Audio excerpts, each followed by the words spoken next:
like freedom of speech, the reason the founders of the country put, the freedom of speech there is because they came from countries where if you spoke your mind, you would get shot or imprisoned. That's why the First Amendment exists.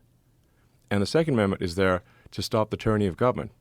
The Second Amendment, the right to bear arms, is there to protect freedom of speech. And I'm like, can you guarantee me that that we will never have a tyrannical government in the United States? Can you make that guarantee?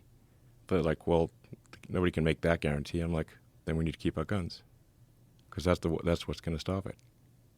That sounds crazy for people to hear, because they think about gun violence and gun problems and gun this and gun that. But that's the reality of the world that we live in, is that tyranny is possible, and it exists other places, and it's slowly existing. It's slowly rearing its head in the UK. You're seeing, I think the number of people that have been arrested for just social media posts is bananas. It's in the thousands. Yes, several thousand people have been given prison sentences in the UK for social media posts where there was no explicit link to actual violence, but they just said it encouraged violence. I'm like, well, did anyone actually do anything as a result of that media post? Well, no.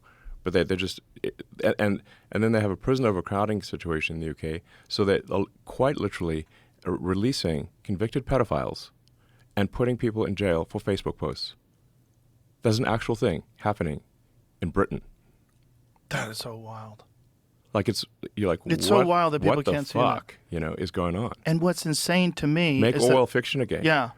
But it's all being encouraged by the left. Ketanji Brown Absolutely. Jackson, John Kerry, Hillary Clinton. John Kerry was one of the people who said that he's on camera like a few weeks ago saying that the First Amendment is an obstacle to fighting misinformation. Yeah. It's crazy. It's such a crazy thing to say when you have a solution in community notes. Yes, you have a solution exactly. in something like that could clear everything up, any confusion within a day or two. And even without a community note, you can reply to a post and with evidence that shows that the post is wrong. You don't even need community notes. I mean, community notes is helpful because it sticks to the original note.